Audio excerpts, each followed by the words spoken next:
എൻ്റെ കണ്ണുകളിലേക്ക് നോക്കിക്കോളൂ.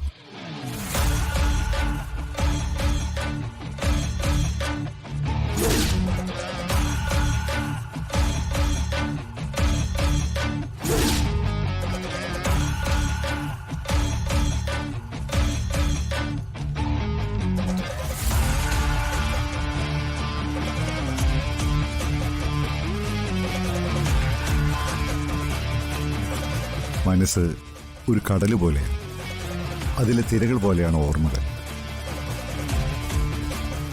ഇയാൾ എന്തൊക്കെയാ പറയുന്നത്? ഇപ്പൊ തന്നെ ഇയാൾ ഇവൾക്ക് ഓർമ്മ തിരിച്ചു കൊടുക്കൂ? ദീർഘമായ യാത്രയായിരുന്നു അല്ലേ?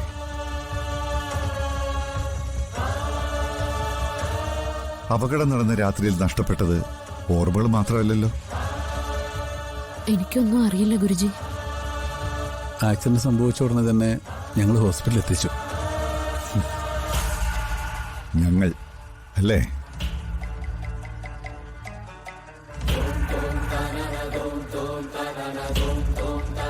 എനിക്ക് ഓർമ്മകൾ തിരിച്ചു കിട്ടുമോ ഗുരുജി? അതിന് ഓർമ്മകൾ എവിടെയും പോയിട്ടില്ലല്ലോ.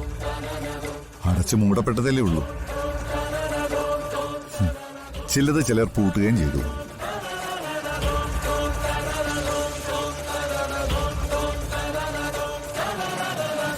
വിഷമിക്കണ്ട. ധന്വന്തരമൂർത്തിയുടെ അനുഗ്രഹം ഉണ്ടെങ്കിൽ മാത്രമേ ഇവിടെ വന്നു ചേരാൻ പറ്റൂ. വന്നു ചേർന്നാൽ ഏത് രോഗവും ഭേദമാവുകയും ചെയ്യും.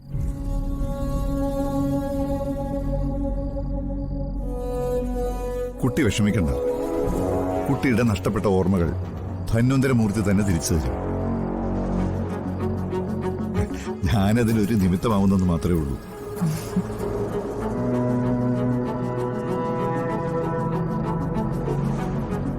ഒന്നും അവസാനിക്കാൻ പോകുന്നില്ല. എല്ലാം തുടങ്ങുന്നതേ ഉള്ളൂ. ദൈവമേ, അപ്പൊ ശരിക്കും ഇവൾക്ക് ഓർമ്മകളെല്ലാം തിരിച്ചു കിട്ടോ? എങ്കിൽ പിന്നെ എല്ലാം തീർന്നല്ല.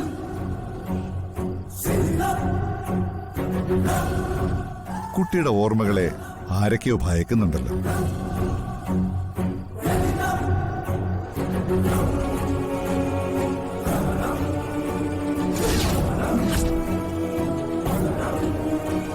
ഗുരുജി, ഇവിടുത്തെ ചികിത്സാ രീതികളും പ്രാർത്ഥനകളും എന്തായാലും അതൊക്കെ ചെയ്യാൻ ഞങ്ങൾ തയ്യാറാ. എങ്ങനെയായാലും ഇയാളുടെ ഓർമ്മ തിരിച്ചു കിട്ടിയാൽ മതി. ചികിത്സകളെല്ലാം ചെയ്യാം, പൂജകളും വഴിപാടുകളും നടത്താം. പക്ഷേ രോഗിയുടെ ആത്മസമർപ്പണമാണ് ഏറ്റവും പ്രധാനം.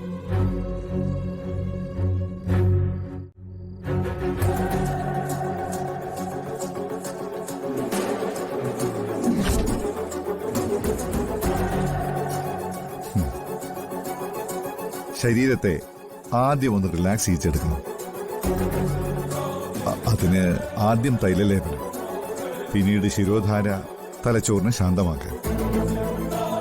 അത് കഴിഞ്ഞാൽ നസ്യം, അത് തലച്ചോറിനെ സ്റ്റിമുലേറ്റ് ചെയ്യും. ബ്രഹ്മിയും അശ്വഗന്ധവും ഓർമ്മകളെ ശക്തിപ്പെടുത്തും.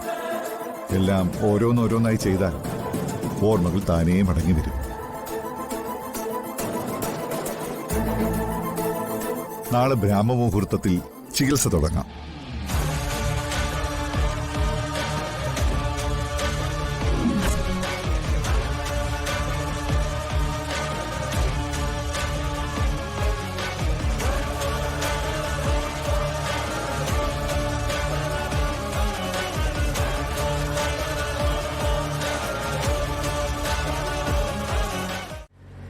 സ്വാമിജിയെക്കുറിച്ച് വക്കീൽ പറഞ്ഞു കേട്ടത് വെച്ച് നോക്കുമ്പോൾ നമുക്ക് പിടികിട്ടാത്തൊരു ഐറ്റം ആണെന്ന് തോന്നുന്നു.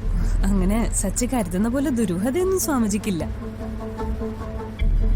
മറ്റുള്ളവരുടെ മുറിവുകളെയും വേദനകളെയും മരുന്നുകൊണ്ടും കാരുണ്യം കൊണ്ടും സുഖപ്പെടുത്തുന്ന ദൈവം. സ്വാമിജിയുടെ കാരുണ്യം ഇല്ലാതിരുന്നെങ്കിൽ സച്ചിയുടെ അടുത്ത് ഇങ്ങനെ ഇരിക്കാൻ ഞാനിന്നും ഉണ്ടാവുമായിരുന്നില്ല. മതി വയ്ക്കല്ലേ, ഞാൻ പറഞ്ഞത് കേട്ടിട്ട് ഇനി സെന്റി ആവണ്ട. എന്തായാലും ആശ്രമത്തിലെ ഈ ചിത്രപൗർണമി ആഘോഷം കൂടാൻ ഞാനും ഉണ്ടല്ലോ. സച്ചിക്കറിയാവോ, കുട്ടിക്കാലം മുതല് ഒരുപാട് പേര് പറഞ്ഞ് ഞാനൊരു കാര്യം കേട്ടിട്ടുണ്ട്. എന്ത് കാര്യം? നമ്മൾ കാണണമെന്ന് വിചാരിച്ചാ നമുക്ക് സ്വാമിജിയെ കാണാൻ പറ്റില്ല. പക്ഷേ സ്വാമിജിയുടെ അതീന്ദ്രമായൊരു ശക്തി നമ്മളെ തൊടുന്നൊരു നിമിഷമുണ്ട്. ആ നിമിഷത്തില് നമ്മൾ അറിയാതെ നമ്മൾ സ്വാമിജിയുടെ മുമ്പിലെത്തും. അതാണ് നിയോഗം. എനിക്ക് തോന്നുന്നത് സച്ചിക്കിപ്പോ ആ നിയോഗം കിട്ടിയിരിക്കുന്നുവെന്നാ. അതെന്താ അങ്ങനെ? അതങ്ങനെയാ. സച്ചിയുടെ ജീവിതത്തിൽ നല്ലതെന്തോ സംഭവിക്കാൻ പോകുന്നു എന്നുള്ളതിന്റെ സൂചനയാ ഈ യാത്രയെന്നാ എനിക്ക് തോന്നുന്നത്. അപ്പോ ഈ ചിത്രപൗർണമി ആഘോഷം എന്റെ ജീവിതം മാറ്റിമറിക്കും എന്നാണോ? നമുക്ക് നോക്കാം. സച്ചിക്കറിയാവോ യഥാർത്ഥത്തില് ഈ ചിത്രപൗർണമി എന്താണെന്ന്? എന്താ? ചിത്രഗുപ്തന്റെ കണക്ക് പുസ്തകത്തില് മനുഷ്യരുടെ പാപങ്ങളും പുണ്യങ്ങളും വീണ്ടും പരിശോധിക്കപ്പെടുന്ന ദിവസമാണ് ഈ ചിത്രപൗർണമി. ചന്ദ്രൻ പൂർണ്ണമായിട്ട് പ്രകാശിക്കുന്ന ദിവസം. എല്ലാ മനുഷ്യരുടെയും ജീവിതത്തില് അന്ന് നല്ലത് മാത്രമേ സംഭവിക്കൂ. സച്ചിക്കും എന്തോ നല്ലത് സംഭവിക്കാനിരിക്കുന്നുണ്ട്. അതാ സച്ചിക്ക് എന്റെ കൂടെ വരാൻ തോന്നിയത്. ആ ആശ്രമത്തിലെ ക്ഷേത്രത്തിന് മറ്റൊരു പ്രത്യേകത കൂടെ ഉണ്ട് കേട്ടോ. അതെന്താ? വർഷത്തിൽ 7 ദിവസം ചിത്രാപൗർണമി ഉത്സവ ദിവസങ്ങളിൽ മാത്രമാ ശിവപാർവതിമാർ ഇവിടെ ഒരുമിച്ചുള്ളതെന്ന സങ്കല്പം. ആ സമയത്ത് പ്രാർത്ഥിക്കുന്നത് എന്തായാലും അത് നടന്നിരിക്കും. എനിക്കും അങ്ങനെ തന്നെ തോന്നുന്നു. പോകാൻ തീരുമാനിച്ചപ്പോ മുതല് മനസ്സിൽ ഇതുവരെ ഉണ്ടായിരുന്ന എല്ലാ ഉത്കണ്ഠയും ഇല്ലാതായതുപോലെ. ഉള്ളില് പ്രതീക്ഷയുടെ ഒരു പുതിയ വെളിച്ചം വീണതായി തോന്നുന്നു. ചിലപ്പോ വക്കീല് പറഞ്ഞതുപോലെ ഈ യാത്ര എന്റെ അർച്ചനയും കുഞ്ഞിനെ കണ്ടുമുട്ടാനാണെങ്കിലോ?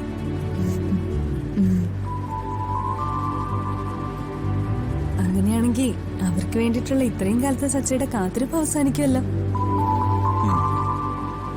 സച്ചിക്ക് മാത്രമല്ല, ഗോകുൽ സാറിന്റെയും ഭാര്യയുടെയും ജീവിതത്തിലും പുതിയത് എന്തോ സംഭവിക്കാനിരിക്കുന്നുണ്ട്. ഗോകുൽ സാറിന്റെ ഭാര്യയ്ക്കും സുഖപ്പെടുമായിരിക്കും അല്ലേ? സച്ചി ആശ്രമത്തിലെ മരുന്നുതോട്ടം കണ്ടിട്ടില്ലല്ലോ.